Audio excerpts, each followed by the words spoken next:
दोस्तों, असदुद्दीन ओवैसी ने नरेंद्र मोदी और पूरी बीजेपी पार्टी को सवालों के निशानों से घेरा। दरअसल कोविड की सेकेंड वेव के चलते जहां जहां पूरे हिंदुस्तान में ऑक्सीजन और वैक्सीन की जरूरत है, वहीं मोदी सरकार दूसरे देशों को वैक्सीन दे रही है, जिसकी वजह से हमारे देश में वैक्सीन की कमी हो गई है। सिर्फ यही नहीं, हॉस्पिटल में बेड्स अवेलेबल नहीं है। पूरे हिंदुस्तान में दिन भर में एक रिसर्च के मुताबिक 1000 मौत कोविड की वजह से हो रही है, मगर मोदी सरकार बजाय हॉस्पिटल बनाने के और हेल्थ केयर सिस्टम बेहतर करने के सेंट्रल विस्ता बना रही है और गरीब मर रहे हैं।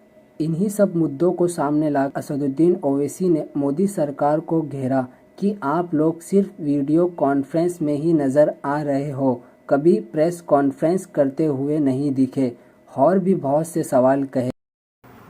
देखिए, ये जो सरकार की जो बिहेवियर रहा है, इनका अप्रोच रहा है, ये बिल्कुल ही क्लूलेस है। कोविड के कंट्रोल इनसे निकल चुका है। इनके पास इंसानियत नाम की चीज़ बाकी नहीं रही है। अगर बाकी होती तो इतनी बड़ी गलती कि फॉरेन कंट्रीज से 300 टन का emergency Covid aid Delhi airport पर रुका हुआ है, जिसमें 5,500 ऑक्सीजन कॉन्सेंट्रेटर्स हैं, 3,200 ऑक्सीजन सिलेंडर हैं, 1,36,000 रेमडेसिविर इंजेक्शन है। अरे भाई, आप इसको अगर दिल्ली में दे देते, 5 किलोमीटर है, जहां पर अस्पताल में ऑक्सीजन नहीं मिलने से डॉक्टर्स मर रहे हैं, पेशेंट्स मर रहे हैं, कर्नाटका में मर रहे हैं, आखिर 5 दिन आपको क्यों लगते हैं? आपको पहले से ही मालूम होना चाहिए था, आपको पहले से प्लान बनाना चाहिए था कि रेस्पेक्टिव स्टेट गवर्नमेंट्स को फौरन डिस्ट्रीब्यूट करते, डिस्बर्स करते, मगर नहीं।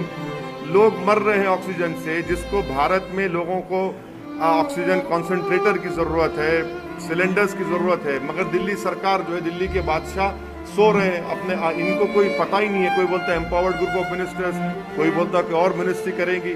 अरे, ये वक्त आपको एक्शन लेने का है। आप तो सुप्रीम कोर्ट में जाकर कह दिए कि प्रधानमंत्री और होम मिनिस्टर जिम्मेदार होंगे। इतने लोग मर रहे हैं तो जिम्मेदारी किस पर आएगी? कहाँ गया प्रधानमंत्री का वो स्टेटमेंट के अगर किसी गाड़ी के टायर के नीचे एक कुत्ते का बच्चा भी आता है तो उनको तकलीफ होती है? यहाँ तो इंसान मर रहे हैं। शमशान घाट में जगह नहीं है जलाने के लिए, लकड़ी नहीं है, क्रीमेटोरियम जो गैस के हैं वो खराब हो जा रहे हैं, कब्रिस्तान की जमीनें कम पड़ रही हैं। आखिर क्या हो रहा है हमारे मुल्क में? क्या ये गवर्नमेंट हरकत में आएगी, नहीं आएगी? कब तक प्रधानमंत्री से वीडियो कॉन्फ्रेंस से लेकर पूछते रहेंगे? अरे भाई, जमीन पे देखिए ना, आप जमीन पे नाकाम साबित हो रहे हैं। आपके कोई हरकत नहीं कर रहे हैं। आपकी सरकार दिख ही नहीं रही जमीन पर। आपकी सरकार सिर्फ वीडियो कॉन्फ्रेंस में दिख रही है, मगर जमीन पर तो कोई सरकार नजर ही नहीं आ रही। इससे हर आदमी परेशान है। कोई दिन नहीं जाता कि लोगों की आहें, उनका रोना, उनकी तकलीफ, कहीं बेड नहीं मिल रहा है, इक्विपमेंट की जरूरत है। अरे किस ये ऐसे वक्त में आप जीएसटी क्यों लगा रहे हैं उन लाइफ सेविंग इक्विपमेंट पर? निकालिए जीएसटी को, एक टाइम तक निकालिए, और फिर इंपोर्ट ड्यूटी आप रखे क्यों? इंपोर्ट ड्यूटी उसको भी निकालिए। अरे भाई, जब फॉरेन कंट्रीज एड दे रही है, बांग्लादेश दे रहा है, उज्बेकिस्तान दे रहा है, सब दे रहे हैं हमको, तो आपको तो ये काम करना चाहिए था ना। आप दिल्ली में एम्बेसीज हैं, आज एक अफ्रीकन कंट्री का डिप्लोमेट, उसकी मौत हो गई, उसको ऑक्सीजन नहीं मिला, मिलिट्री हॉस्पिटल ले जाना पड़ा उसको।